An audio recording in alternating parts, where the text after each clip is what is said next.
Hola chicos, el día de hoy vamos a ver lo que es la unidad 2, que es instrumentación para espectroscopía. Corresponde pues al temario marcado en la unidad 2. Espero que les guste esta sesión y que estén muy bien cuando la vean. Bueno, como ustedes pueden ver en esta imagen, pues hay diferentes equipos. Estos equipos de instrumentación pues nos van a servir para poder analizar nuestras muestras y hacer un análisis cuantitativo, cualitativo en nuestras diferentes matrices, que son nuestras muestras, ¿ok? Bueno, en este caso, pues vamos a hablar de lo que, este es el temario que viene marcado, la importancia, los selectores de longitud de onda, pero bueno, vamos a ir avanzando poco a poco y ir explicando los contenidos de esta unidad. Entonces tenemos los diseños generales de los instrumentos ópticos. En este caso, los métodos espectroscópicos ópticos, acuérdense, recordemos lo que vimos en la sesión pasada. Estamos hablando de un método espectroscópico, es decir, va a estar captando o recopilando la información de la interacción de la radiación electromagnética con la materia. Y esto, radiación electromagnética, cuando veamos óptico, se refiere a que vamos a estar trabajando en la región que nuestro ojo detecta, es decir, de 400 a 750, 800 nanómetros, ¿ok? Que es la región llamada visible. ¿Por qué se llama visible? Pues porque los humanos somos los que nombramos ¿cómo se llama? Este espectro, ¿sale? Dice, se apoyan en 6 fenómenos a saber, lo que es la absorción, la fluorescencia, la fosforescencia, la dispersión, la emisión y la quimioluminiscencia. Es decir, esos son los fenómenos que ocurren al interaccionar la radiación electromagnética en la región visible con la materia. Es pregunta de examen. Entonces, seguimos. Los instrumentos espectroscópicos típicos están compuestos por una fuente estable de energía radiante.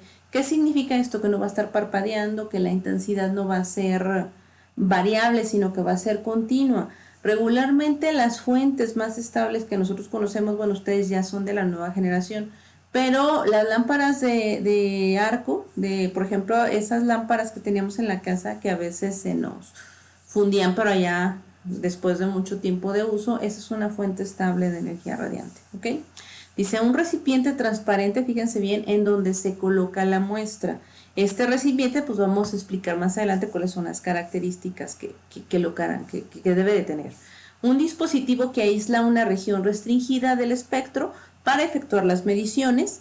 También un detector de radiación que convierta la energía radiante en una señal eléctrica útil. Fíjense bien, una fuente de emisión, un recipiente transparente en donde vamos a colocar la muestra, un dispositivo que aísla la región restringida del espectro para efectuar las mediciones, es decir, un selector de longitud de onda, un filtro, vamos a verlo con calma, un detector de radiación que convierte, fíjense bien, me regresé para que se lo aprendan, ¿ok? Un detector de radiación que convierte la energía radiante en una señal eléctrica útil. Y por último, una unidad que procesa las señales y despliega los resultados.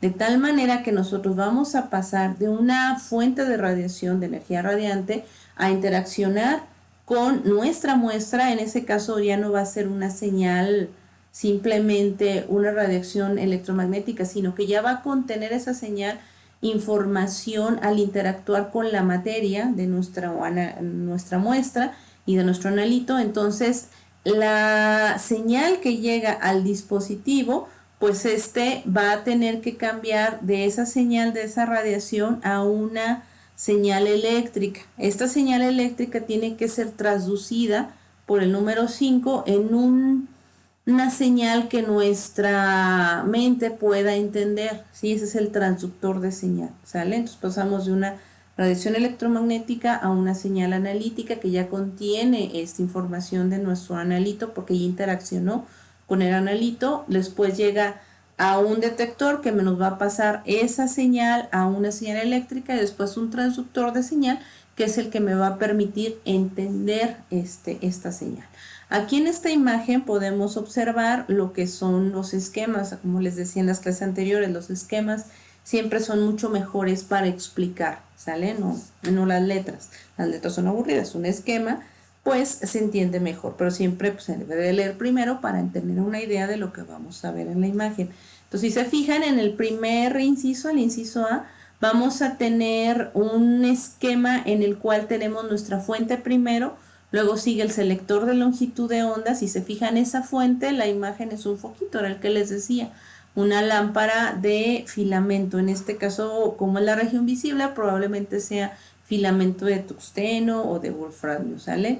Entonces, este filamento, al ser llevado a la incandescencia, me va a presentar lo que es el efecto de la radiación del cuerpo negro, es decir, me va a emitir una luz constante, continua en la región del visible, ¿ok? Si se fijan, como mencioné, va a emitir una banda, un espectro continuo. ¿Qué significa eso? Que va a estar emitiendo 400, 401, 402, bla, bla, bla, bla, hasta 750. Pero ¿qué ocurre? Que en este caso yo solamente quiero dejar pasar unas longitudes de onda, ya sean unas bandas o unas líneas. Para esto necesito un selector de longitud de onda, era lo que decía el texto. Un artefacto que me permita separar la señal y solamente me va a dejar pasar cierta región de lo que está emitiendo la fuente de radiación, ¿sale? Esa radiación que deja pasar el selector de longitud de onda va a ser lo que va a interaccionar con mi muestra. Que recordemos, bueno, más adelante vamos a ver lo que es la ley de Beer. La ley de Beer me dice que para un haz de radiación monocromático, significa que para que se cumpla la ley de Beer necesitamos que sea un haz de radiación monocromático, como su nombre lo dice, un solo color, una sola banda, un solo longitud de onda, ¿sale? En este caso, dependiendo de la resolución de nuestro selector de longitud de onda, me va a dejar pasar bandas o líneas. Acuérdense, una resolución, ¿qué significa? Resolución, en el caso de una foto, de un video, si uno lo infiere como calidad, ¿no? Quiero unos audífonos con alta resolución, quiero que mi pantalla de 8K, de 4K, sea de máxima resolución. ¿Qué significa? Que la calidad de la imagen, en el caso de una pantalla, se refiere a la resolución de la imagen. En este caso, que cada puntito que se marca ahí sea muy fiel a la cantidad de color, al color real de la imagen, ¿sí? Hasta nos dicen, no, es que miren, son imágenes muy nítidas, muy reales, es decir, es lo más cercano a la realidad que se tiene de la imagen. En este caso, cuando hablamos de resolución de un selector de longitud de onda, se refiere a eso, a que va a dejar pasar nada más una sola longitud de onda. Entre más resolución tenga, más caro va a ser el selector de longitud de onda y por ende me va a dejar pasar solamente cierta región, algo mucho más fino, ¿sí? Bueno, en este caso yo me estoy adelantando. Aquí está el selector de longitud de onda, que es el que va a interactuar con la muestra. La muestra, acuérdense que va a estar en una celda, en un recipiente que debe ser transparente al haz de radiación que va a incidir en él.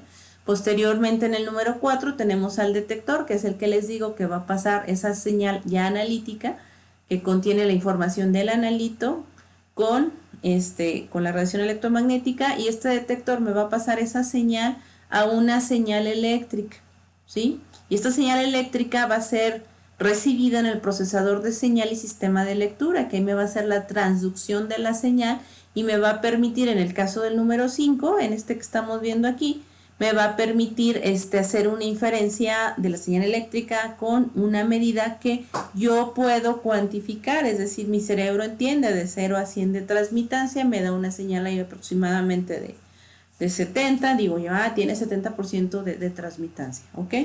En el inciso B tenemos otro sistema, ¿sale?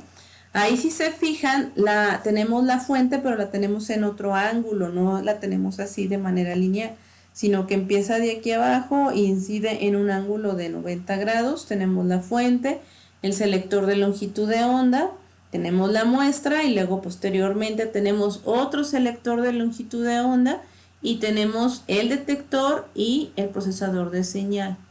Aquí, chicos, fíjense bien, les voy a dejar una tarea aparte, ¿sí? Ahí pues voy a poner en la plataforma tarea o en la tarea hay que hacer el comentario ahí en YouTube, mejor. ¿Qué les parece? En YouTube hacemos el comentario de esta tareita que les estoy dejando, yo lo voy a contar como participación. En el inciso A, ¿qué tipo de metodología estamos usando? ¿Qué equipo es? ¿Sale? Y en el inciso B, ¿qué metodología ocupa que tengamos un ángulo de incidencia diferente? ¿Sí? ¿Qué método analítico requiere un diseño de instrumento como el B? ¿Sale? En el caso del inciso C también hay que dejar de tarea cuál metodología analítica estamos usando. Pero si se fijan aquí la diferencia, ¿cuál es?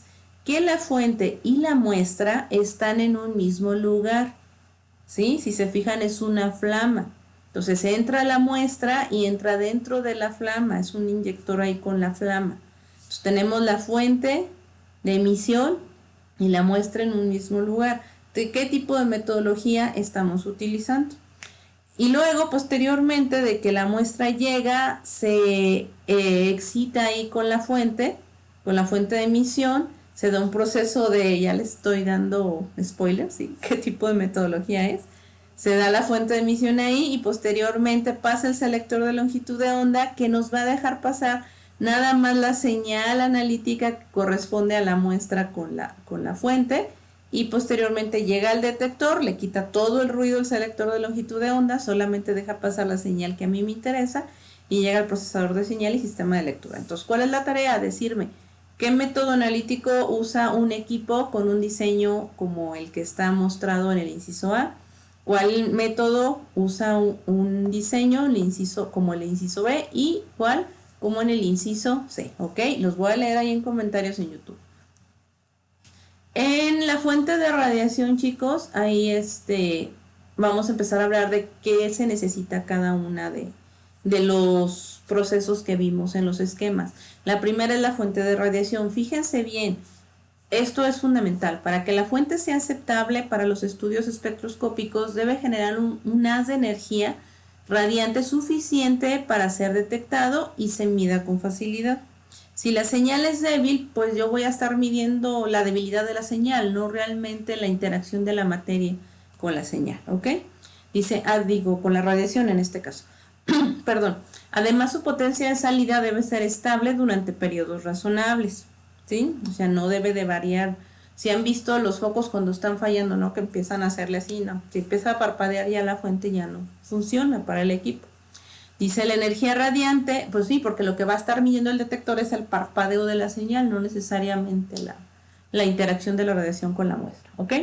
Dice la energía radiante de una fuente varía en forma exponencial con el voltaje de la fuente de alimentación, por lo que se requiere de una fuente de energía regulada. Volvemos a lo mismo. Si ustedes han visto, bueno, es que ya no les tocaron lámparas viejas, pero hay unas lámparas que empezaban a parpadear, ¿se acuerdan? Porque empezaba a fallar la fuente de energía regulada. Y empezaban a parpadear y fallaban. Entonces, hay veces que hay cambios de temperatura, de voltaje, y estos influyen en la fuente de alimentación. Entonces, estas variaciones debidas a la fuente de alimentación, a la luz, pues los va a estar midiendo el detector. Entonces, la variación no va a ser por la interacción entre la radiación y la muestra, sino por la variabilidad en la energía eléctrica, y por lo tanto deben estar conectadas a una fuente de energía regulada, ¿ok? Regularmente a los equipos traen su regulador interno, pero pues de todas formas se nos pide que tengamos un regulador externo, ¿ok? En el caso dice, el problema de estabilidad de la fuente algunas veces se puede evitar con diseños de AA en los cuales el cociente entre la señal proveniente de la muestra y la señal de la fuente sin la muestra funciona como la variable analítica, es decir, tenemos una fuente de referencia, ¿sale? Que va a estar midiendo el blanco y esa va a ser la referencia y lo voy a estar comparando con una fuente que va a estar midiendo la muestra. Dice, en dichos diseños las intensidades de los dos rayos se miden de forma simultánea o casi simultánea, de modo que el efecto de las fluctuaciones en la salida de la fuente se anula casi por completo, ¿ok? Entonces ahí está el esquemita nuevamente, tenemos el diseño A y el diseño, más bien, sí, el diseño B. En el diseño A, si se fijan, ambos son, el A y el B, son de AA. En el inciso A, nosotros tenemos la fuente, tenemos un solo monocromador, pero tenemos dos celdas, una celda de la muestra blanco y una celda de la muestra problema. Y al detector me van a llegar ya sea al fotodetector la muestra, la señal de la celda que interaccionó con el blanco y después de la celda con la muestra problema. Aquí lo único que tiene diferente es que tiene dos celdas, una con el blanco y otra con la muestra problema, ¿ok? Y el detector es el mismo detector, ¿sí? Y el mismo fuente y el mismo monocromador, esa es la diferencia. Llega al amplificador y al sistema de lectura. En el caso del B, si se fijan, tengo una fuente, tengo un monocromador, pero tengo un espejo cortador, es este que está aquí, ¿sale? Tengo aquí un espejo colimador, acuérdense que un espejo colimador, bueno, no lo hemos visto, pero un espejo colimador lo que hace es que hace un haz de radiación paralelo, ¿sale? Llega así, incide en él y lo hace paralelo. Si se fijan, aquí llega la radiación, llega así en un ángulo diferente y lo hace paralelo las de radiación. Tenemos otros, aquí este es el lente colimador, aquí tenemos dos espejos cortadores que llegan aquí, inciden, hace que esta señal luminosa se separe en dos y nos llega al mismo tiempo. Esta es la diferencia con este. En este nos mide este y nos mide este, uno y luego el otro. En este caso no, en este caso me hace la medición al mismo tiempo. Aquí, ¿cuál es la diferencia? Que tenemos dos detectores, ¿ok? Este me va a estar midiendo esta y este me va a estar midiendo esta señal. Y tenemos una celda de la muestra blanco y aquí tenemos la celda de la muestra problema. Y nos llega al amplificador, ¿verdad? Y después al sistema de lectura. Ahí también en comentarios me gustaría que ustedes me dijeran cuál de los dos diseños creen que es mejor. Aquí, por ejemplo, tenemos el inciso A, tenemos que la fuente de variabilidad, ¿cuál sería? Pues que la señal cambie, ¿no? Al momento de medir aquí contra este. Aquí, ¿cuál sería la fuente de variabilidad? Si tenemos el mismo fuente, el mismo cromador, y llega al mismo tiempo a la celda de blanco del problema, ¿cuál sería la variabilidad en este diseño? Que haya diferencias entre el detector, ¿sale?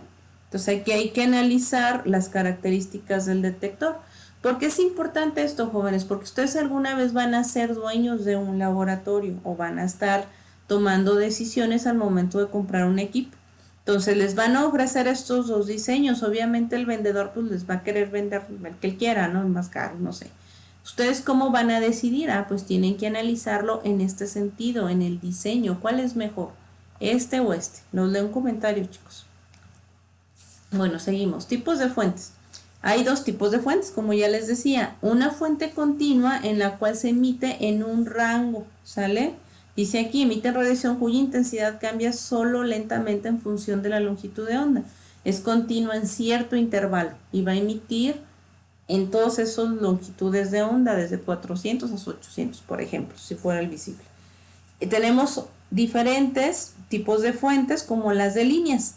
Como su nombre lo dice, la otra es continua, se entiende, ¿verdad? En el caso de una fuente de línea, nada más me va a emitir en un rango específico, me va a emitir nada más ciertas longitudes de onda, por eso se le llama líneas.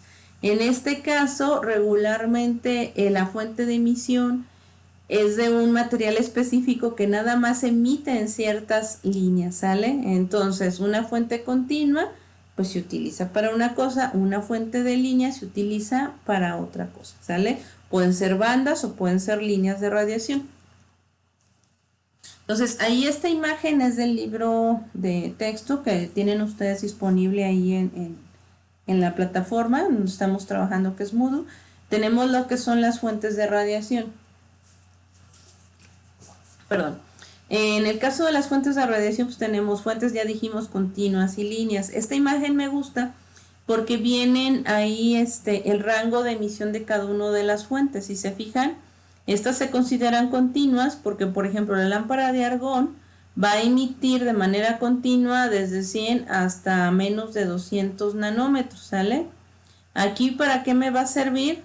Pues para este tipo de emisión, que es el ya es una lámpara que me va a emitir a muy bajas longitudes de onda y pues hay equipos que son especiales para medir en esta zona, en esta región.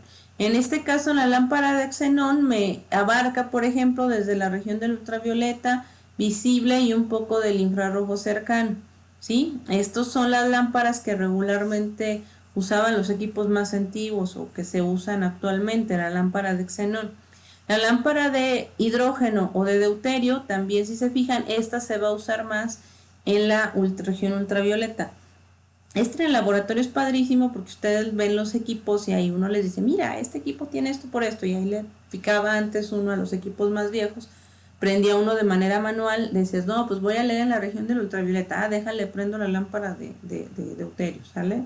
No, voy a medir en el visible, entonces déjale, prendo a la de xenón, ¿sale? Los equipos más nuevos ya prenden las lámparas, y no nos avisan, o sea, ellos nada más escuchan pi, pi, pi, que prende y que se mueve el mecanismo adentro. Esa es una de las desventajas de haber nacido en esta época, jóvenes. La diferencia es que nosotros, que nos conocen como la generación centennials, que ni siquiera somos ni millennials, ni, ¿cómo se llama? Ni generación X, somos la generación centennials. Estamos en el umbral entre millennials y la anterior. A nosotros la ventaja es que nos tocó desde los equipos que todavía los podías desarmar y veías cómo funcionaban adentro. Yo me acuerdo que de niña desarmaba los radios, ¿no? Para ver cómo funcionaban, o sea, a ver qué hay adentro. Entonces, uno tuvo esa ventaja, bueno, pobres de nuestros papás, les desbaratábamos las cosas, ¿verdad? Pero uno aprendía porque desarmabas y veías adentro transistores, veías cables, veías palancas, veías poleas, veías cómo funcionaba. En cambio ahora, pues, quiere uno desarmar el celular, pues ni puede uno desarmarlo, y si lo desarmas, pues vas a hallar una placa bien compacta de un montón de instrumentos electrónicos, pero ya muy bajitas. Entonces, para ustedes es muy difícil conceptualizar a veces ciertas cosas porque no les tocó verlo. A nosotros, pues crecimos junto con la tecnología, entonces sin broncas le entendemos a un equipo viejito como a lo más nuevo, nos encanta, ¿no? Porque estamos fascinados cómo ha ido evolucionando la tecnología. Pero bueno, en este caso, pues ustedes decían, ay, doctora, pues que para qué tanto estar hablando, si nomás le pico al botón y ya. Pues sí, pero atrás de eso ocurren un montón de fenómenos, que era lo que les decía, o sea, las nuevas generaciones pues le pica a uno y ya no, o sea, no hay más ciencia. Pero sí, sí hay mucha ciencia atrás de eso. Por ejemplo, yo cuando veo los equipos así chiquititos para medir de manera portátil, por ejemplo, un espectrofotómetro que te lo llevas a campo y está así chiquitito, pues uno está, yo quiero abrirlo, ¿no? Para ver cómo está por dentro, a ver cómo solucionaron estos problemas de metodología, ¿no? Cómo, qué lámpara usan, qué fuente de emisión, pero obviamente si yo lo abro, pues me voy a como una fuente de emisión, un LED. Un LED, por ejemplo, si han visto los LEDs, ¿no? Que son las tiras de LED que les ponen a los carros, las de Navidad, bla, bla, bla, ¿sí? O sea, ya son LEDs. Los LEDs son muy buenos porque emiten líneas, pero son continuos, ¿sí me explico? O sea, son continuos, pero ya te emiten en líneas, en la región del visible. Por ejemplo, un láser, que son los detectores más modernos. Un láser, tú lo puedes configurar y le varías el voltaje y la intensidad, y más bien la intensidad es constante, pero te varía la longitud de onda, ¿sí? Tú puedes ir variando el color del que quieres, ¿sale? Por eso son ya equipos más modernos, mucho más caros, ¿sí? Pero ya si ustedes ven un LED, hasta las tiras de LED trae su cajita, ¿verdad? Y uno le pica ahí y dices, a ver, quiero un rosa, entonces el rosa, para hacer rosa tengo que mezclar estos colores y ya, pum, y te emiten un solo color, ¿sí? Entonces es padrísimo. Pero esa tecnología LED no existía antes. Antes se necesitaba una fuente continua y el selector de onda te iba diciendo qué color dejaba pasar, ¿sí? Es como antes que, bueno, ahí hay un salón en el 5 que no les ha tocado ir, pero los chicos para un evento que hubo hace tiempo de Día de Muertos, pues le pusieron filtros a las lámparas, entonces teníamos luz blanca, ¿no? Y ahí yo les decía el ejemplo, miren, por ejemplo, la luz blanca, pero si yo le pongo papel celofán rojo como ahí, pues ya me está emitiendo en el rojo, ya es una fuente de bandas, ya no es continua, ya es una banda que corresponde a la región del rojo, ¿sale? Entonces eso sería, por ejemplo, un filtro, ¿sí? Ya no es continuo, ya sería de línea, ¿sale?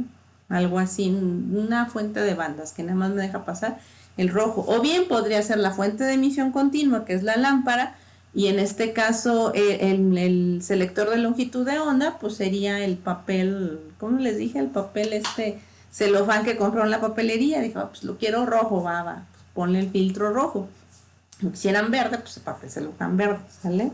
Justo les digo, a veces la tecnología nos facilita la vida, pero nos hace un poco más difícil o nos esconde ciertos fenómenos que son padrísimos de la naturaleza. Entonces, yo les recomiendo que sean curiosos como niños. Y luego también hay unos papás que no, niño, no agarres. Entonces, pues ya no aprenden. Entonces, les coartan un poquito la curiosidad. O sea, yo sé que las cosas son caras, que no las pueden andar desbaratando. Pero pues siempre hay que pensar cómo funcionan las cosas, ¿no? Cómo es que funciona, cómo es esto, cómo es lo otro. Siempre es bueno aprender, ¿sale? Bueno, en el caso de las fuentes de líneas, pues ahí, bueno, ahí en las continuas ahí vienen varias, ¿no? Por ejemplo, la lámpara de tungsteno, esa es muy robusta porque los equipos más nuevos, los equipos que miden, por ejemplo, ultravioleta visible, infrarrojo cercano, pues probablemente traigan una lámpara de tungsteno. La emisor de NERTZ, que es una lámpara también muy robusta. Fíjense bien cómo trabaja casi todo el infrarrojo. Casi esas emisiones de NERTZ se utilizan en equipos de infrarrojo. Está también la de alambre de níquel y cromo y la lámpara Globar, que son las que se utilizan en equipos que miden infrarrojo, ¿sale? Entonces, uno en el laboratorio llega si ves un infrarrojo, lo más probable es que tenga este tipo de lámparas, ¿sale? Si son continuos.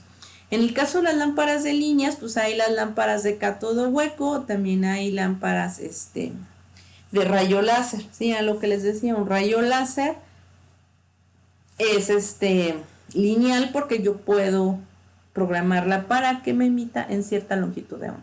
Por eso se le conoce como líneas, ¿vale?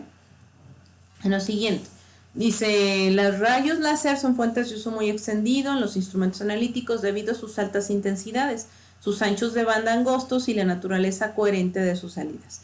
El término láser se forma de las siglas de láser en inglés, Light Amplification by Stimulated Emission of Radiation. Perdón por mi mal inglés, ¿sale? Inglés.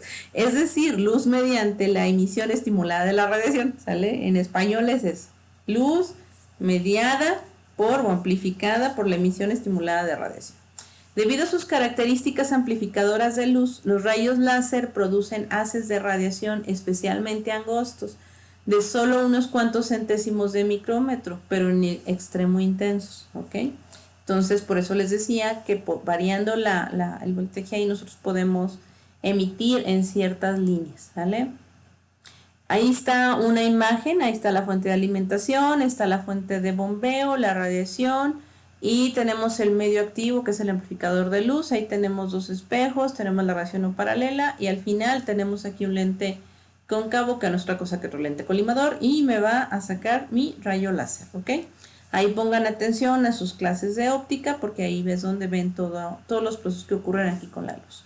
Aquí nada más hay que recordar que es una fuente de rayo láser y más o menos tener la idea de cómo funciona, ¿ok? Y tenemos los selectores de longitud de onda. Bueno, nada más ahí también en comentarios me gustaría que me dijeran cuántos tipos de rayos láser hay, cuántos tipos de rayos láser conocen, ¿sale? Y porque hay que tener cuidado con ellos. Pasando a los selectores de longitud de onda, las fuentes de cátodo hueco y eso lo vamos a ver con calma conforme vayamos avanzando cada metodología, ¿ok? Entonces tenemos selectores de longitud de onda. La mayor parte de los análisis espectroscópicos requiere de radiación que consiste de un grupo de longitudes de onda limitadas, angostas y continuas. Espero que ya quede claro qué es cada una. Se refiere longitudes de onda limitadas. Significa que si yo quiero medir a 450, nada más pasen los haces de radiación que corresponden a 450 nanómetros, ¿sale? Angosta se refiere a eso también, o sea, limitadas angostas. Imagínense una puerta. Entre más chiquita la puerta, menos pasan, ¿sale? Entonces imagínense que van así todos formaditos, ¿no? Entonces nada más van a pasar los que quepan en la puerta, ¿sí? No todos, nada más los que queremos que pasen. Entre más pequeño sea el ancho de banda, imagínenselo como una puerta, un ancho de banda estrecho. Una puerta pequeñita que nada más va a dejar pasar las longitudes de onda que yo deseo. Y continua se refiere a que son desde 400 a 405, ¿sale? O sea, continuas. No se vale que nada más haya 400 y luego 405. No, tiene que ir 400, 401, 402, 403, 404 y 405, ¿sale? Esas son continuas. Llamadas bandas. Acuérdense que líneas es una sola longitud de onda. Bandas son, por ejemplo, de 400 a 405, ¿sale? Dice, un ancho de banda angosto intensifica la sensibilidad de las medidas de absorbancia. Puede proporcionar selectividad tanto a los métodos de emisión como a los de absorción y se requiere a menudo para obtener una relación lineal entre la señal óptica y la concentración. Entonces tenemos ahí que el porcentaje de transmitancia, a mí la verdad el rollo pues sí está divertido, pero ahí está la imagen, miren qué bonita. Ahí en la imagen ustedes pueden observar el porcentaje de la transmitancia que va desde 0 a 100 porcentaje.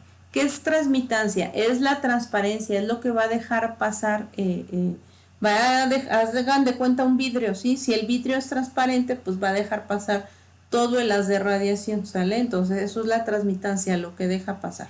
En este caso, si ustedes se fijan, es la longitud de onda. Tenemos la longitud de onda nominal. ¿Se acuerdan en estadística? En estadística me decían que la media es el valor más representativo, ¿se acuerdan? En este caso, ustedes se fijan, es una distribución normal. ¿Se acuerdan de bioestadística? Yo les decía que la mayoría de las variables de la naturaleza siguen una distribución normal o log norma, ¿sí? En este caso es normal. ¿Qué significa? Que el ancho de banda efectiva es alrededor del entre menos 2 veces la desviación estándar, ¿sí? Que corresponde al 95% de la radiación, o lo que es lo mismo a la, ¿se acuerdan? A la frecuencia que existía ahí. ¿Sí se acuerdan de la longitud de la distribución normal? Espero que sí, pero bueno, acá en analítica, en los libros nada más les dicen eso. El ancho de banda efectiva corresponde a entre más menos 2 veces la desviación estándar de la longitud de onda nominal, que es la valor medio, ¿sale? Obviamente el pico más alto es el porcentaje de transmitancia máxima, que es donde me va a emitir en mayor intensidad o me va a dejar pasar con mayor intensidad la longitud de onda, ¿ok?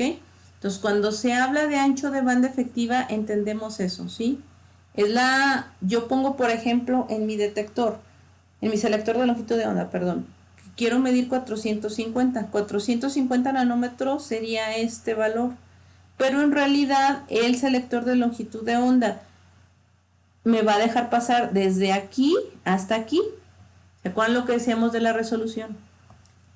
Si mi selector de longitud de onda tiene una resolución muy alta, el ancho de banda efectivo va a ser más chiquito, ¿sí? Más delgadito, va a ser más leptocúrtica la distribución. Espero que se acuerden que es leptocúrtica, eso es un término de bioestadística. Pero para fines prácticos, el ancho de banda va a ser mucho más estrecho si el selector de longitud de onda tiene mucha fidelidad, ¿ok? Si no tiene resolución, si no es muy fiel, el ancho de banda efectiva va a ser más grande y por lo tanto me va a dejar pasar más radiación parásita. A los que les guste el audio, ya más o menos hagan la comparación con unos audífonos. Cuando los audífonos son baratos, uno oye bzz, bzz, bzz. ¿Por qué? Porque el ancho de banda efectivo es amplio y por lo tanto me está dejando pasar ruido. Si yo compro unos audífonos caros, me van a tener diferentes filtros, de tal manera que la fidelidad va a ser alta y por lo tanto el ancho de banda efectiva va a ser muy corta. ¿Qué significa? Que si yo escucho un do, va a ser do, no va a ser ruido, ¿sale? El ruido externo, sino simplemente, o el ruido de armonías o demás, los que saben de música y de sonido, ¿me entienden? Sino que simplemente se va a oír el sonido puro, ¿sí? Entonces uno se pone unos audífonos caros y dice, no, mira, es que se escucha, tienen mucha resolución, el ancho de banda es muy estrecho y por lo tanto se escucha lo que se debe escuchar, ¿sale? O sea, quitamos ruido. Bueno, en el caso del tipo de selectores de longitud de onda tenemos lo que son los filtros. Esta imagen está muy padre. Transmite una sola longitud, decimos que eso es lo ideal. Pero en la práctica pues tenemos aquí, selectores de longitud de onda son filtros, son monocromadores. Esta imagen que les pongo ahí, ese es un mapa conceptual. Hay veces que les dejo de tarea un mapa conceptual, ese es un mapa conceptual, ¿sale? Tenemos selectores de longitud de onda que son filtros. Estos son de absorción o de interferencia. Los de absorción se limitan al visible, los de interferencia se limitan al ultravioleta, visible e infrarrojo. Los monocromadores es un elemento dispersor que son prisma o de red. Los de red son de escalera, escalerilla, cóncavas y holográficos. Los de prisma se caracterizan por una dispersión no lineal, por ser caras, por peor separación de longitud de onda. Los de red se caracterizan por una dispersión lineal, por ser baratas y por la separación mejor de una longitud de onda. ¿Sale? Ahí está para estudiar. Así me gustaría que me entregaran sus ¿cómo se llama? Sus resúmenes, sus apuntes, ¿sale? Entonces, padrísimo, para eso nos sirven estos mapas conceptuales, ¿sale? Fíjense bien cómo se unen conceptos a través de palabras enlazantes, ¿sí? Filtros. Se usan dos tipos de filtros para seleccionar la longitud de onda, ya dijimos, filtros de interferencia y filtros de absorción. Los filtros de interferencia reciben el nombre de filtros de Fabry-Perot y funcionan en la región ultravioleta, visible e infrarroja. Los filtros de absorción son restringidos a la región visible del espectro. Los filtros de interferencia dependen de la interferencia óptica para proporcionar bandas angostas de radiación. Fíjense bien cómo un filtro va a dejar pasar una banda, ¿sale? El monocromador deja pasar una línea, ¿sí? Un filtro de interferencia o bien una banda estrecha. Un filtro de interferencia consiste en un material dieléctrico transparente, a menudo fluoruro de calcio o fluoruro de magnesio, que ocupa el espacio entre dos películas metálicas semitransparentes. Esta combinación está entre dos láminas de vidrio o de otros materiales transparentes. El espesor de la capa dieléctrica se controla y se determina y la longitud de onda de la radiación transmitida. Entonces tenemos ahí el filtro de interferencia. Si se fijan, nosotros podríamos ver ahí en el laboratorio, tiene unos filtros de interferencia padrísimos que uno los agarra y los ve, pero estamos con la pandemia.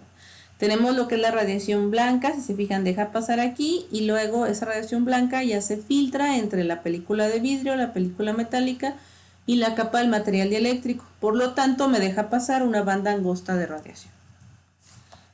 Tenemos aquí lo que es la transmitancia porcentual, igual de 0 a 100. Esta imagen está padre, me gusta, ¿vale? Porque, si ustedes se fijan, tenemos, se fue la luz, tenemos aquí lo que son el ancho de banda efectivo, tenemos, ya volvió la luz. Estoy en la escuela, en el campus, por eso estas situaciones, también en mi casa se va la luz. Bueno, estamos aquí en el laboratorio. Tenemos aquí el ancho de banda efectivo, si se fijan es de 45 Armstrong. Este es el ancho de banda y esta es la altura de pico. Este es otro de 45 Armstrong y este es de 15, ¿sale? Si se fijan aquí están las longitudes de onda y este es el ancho de banda, ¿ok? ¿Sí? Más o menos se entiende la diferencia. ¿Cuál será mejor? Pues depende de la longitud de onda a la cual voy a medir. De eso depende si es mejor o peor, ¿vale? Bueno, seguimos. En el caso del interferómetro de Fabry-Perot, consta de una lámina de material transparente con caras exactamente paralelas revestidas con un material no absorbente y de gran reflexión. El ancho de banda del dispositivo está determinado por la reflectibilidad de los revestimientos o espejos y la distancia entre los espejos define la separación de las bandas transmitidas. El interferómetro se puede inclinar para hacer variar la banda que se transmite.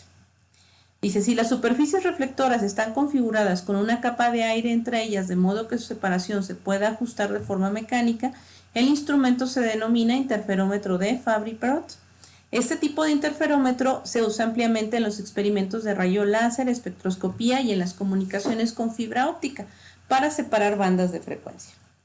En el caso de las cuñas de interferencia, es un par de láminas similares a espejos, parcialmente transparentes que están separadas por una capa en forma de cuna en un material dieléctrico. Es cuña, no cuna. El largo de las láminas va de 50 a 200 milímetros. La longitud de onda de la radiación transmitida varía en forma continua desde un extremo hasta el otro cuando cambia el espesor de la cuña. Al seleccionar la posición lineal apropiada a lo largo de la cuña, se puede aislar un ancho de banda de casi 20 nanómetros. Hay cuñas de interferencia para la región visible. También hay otros filtros que se llaman holográficos. Es la red de reflexión holográfica, el holograma de transmisión de volumen y otro holograma de reflexión ajustados. Estos filtros holográficos, imagínense, ya ni se usan tampoco, pero no sé si se acuerdan de los CDs. Los CDs, cuando uno los veía contra la luz, se veía así como un holograma. ¿Se acuerdan? A eso se refiere. Técnicamente es casi parecido a un filtro holográfico, ¿sale? Lo voy dejando pasar así. Los filtros de absorción, estos filtros que son casi siempre, bueno, los ven contra la luz, no les expliqué bien, o sea, llega la luz y uno le movía al CD y uno empezaba a ver los diferentes colores ahí en la superficie del disco, ¿sale? Perdón, en el caso de los filtros de absorción, perdón, estos filtros que son casi siempre más baratos que los de interferencia se usan ampliamente para la selección de bandas en la región visible. Su función es absorber porciones seleccionadas del espectro. El tipo más común consta de un vidrio coloreado o de un colorante suspendido en gelatina y colocado entre dos láminas de vidrio. Ahí hay uno muy padre en el laboratorio. Los filtros de vidrio coloreado tienen la ventaja de poseer una estabilidad térmica mejor. Un filtro de absorción es del color rojo, color verde, color morado, anaranjado, ¿sale? Esta imagen está padre porque si se fijan me deja la diferencia entre un filtro y un otro filtro. Si se fijan, este es el ancho de banda efectivo contra este otro que son aproximadamente 50 nanómetros y este es de 10, ¿sale? ¿Cómo saber cuál filtro es mejor o cuál es peor? Pues dependiendo del ancho de banda, eso se refiere a la resolución. Este tiene mejor resolución que este, ¿sale? Esta es una distribución platicúrtica contra una leptocúrtica, ¿se acuerdan? Bueno, no puedo dejar de lado mi expertise en estadística, ¿verdad? Pero es que esta es una aplicación y se ve en química analítica. Este tiene mayor resolución que este. ¿Por qué? Porque este se dispersa más la radiación, ¿sale? Este ancho de banda es efectivo aproximadamente en 50 nanómetros. Entonces deja pasar un montón de radiación parásita y este no, este tiene alrededor de 10 nanómetros. Este es un filtro de absorción y este es un filtro de interferencia, ¿sale? Entonces ahí están otros filtros. Aquí tenemos un filtro verde. El filtro verde aproximadamente aquí va a estar la longitud de onda más probable que ocurra, ¿vale? La media. Y este es un filtro de corte anaranjado. Si se fijan, aquí hay una combinación de los dos filtros, ¿sale? Y esta es la región que van a dejar pasando. Algunos equipos que usaban filtros, pues a veces para medir en esta longitud de onda, pues ponían los dos filtros, el verde y el anaranjado. Ahí en los comentarios díganme de sus clases del kinder, ¿se acuerdan qué pasa si yo combino filtro, un color verde con un color anaranjado? ¿Qué color se hace? Ahí me dicen, ¿sale? Bueno, en el caso de los monocromadores, en muchos, aquí ya hablamos acuérdense que filtros me dejan pasar anchos de banda. Un monocromador me deja pasar una línea. Dice, en muchos métodos espectroscópicos se requiere variar en forma continua la longitud de onda de radiación en un intervalo amplio. Este proceso se llama barrido del espectro. Los monocromadores están diseñados para ejecutarlo, ¿ok? Pues ahí tenemos los monocromadores y se fijan, este es de prisma y esta es una red de reflexión. Aquí están los lentes de colimación. Acuérdense que lo que hacen es que hacen el haz de radiación paralelo. Tenemos aquí la rendija de entrada, aquí tenemos la rendija de salida, aquí tenemos el prisma y cómo se dispersa la radiación. Si se fijan, aquí llega una longitud de onda 1 y aquí llega la longitud de onda 2. Este es un color y este es otro, ¿sale? Aquí, sin embargo, pues tenemos la de entrada, la de salida y aquí lo que se mueve es esto, ¿sale? La red de reflexión. Dependiendo del ángulo es la longitud de onda 1 o 2, ¿sale? Podemos separar este haz de radiación continua, la longitud de onda 1 o 2, igual acá 1 o 2, ¿sale? Entonces, ese es el fundamento o el diseño de un monocromador. Tenemos ahí los prismas y se pueden utilizar para dispersar radiación. Ahí me falta una N, UV, visible e infrarroja. Aquí está, esto es lo que ven ustedes ahí en óptica, ¿sale? Aquí están los espejos, aquí están el ángulo de dispersión y demás. Yo no me voy a meter en eso porque eso es tema de física, ¿sale? Los monocromadores de red, pues dice la dispersión de la radiación electrovioleta, visible e infrarroja, se puede lograr dirigiendo un haz policromático a través de una red de transmisión o sobre la superficie de una red de reflexión, ¿sale? Entonces, esos serían los monocromadores de red. Tenemos también una red de escalerilla. Si se fijan las redes de escalerilla, pues tenemos ahí los diferentes muesquitas y dependiendo de dónde incida, pues es la dispersión y el ángulo en el que se dispersa la radiación, ¿ok?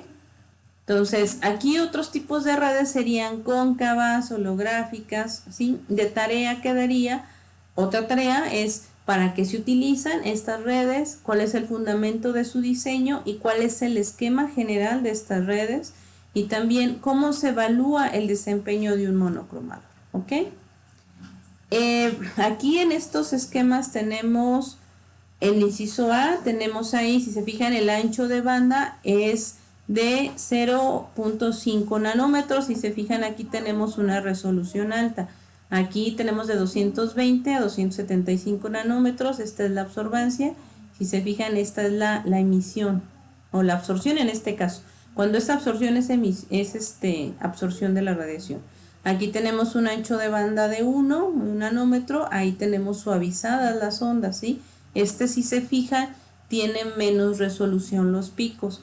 En el caso que tiene 2, pues están mucho más suavizados los picos y por lo tanto tienen menos resolución. Espero que con esta imagen quede claro lo que es la resolución, ya viéndolo en un resultado analítico, es decir, en un espectro de absorción. Acuérdense que cuando hacemos un barrido espectral lo que se hace es que variamos la longitud de onda y estamos midiendo la absorbancia.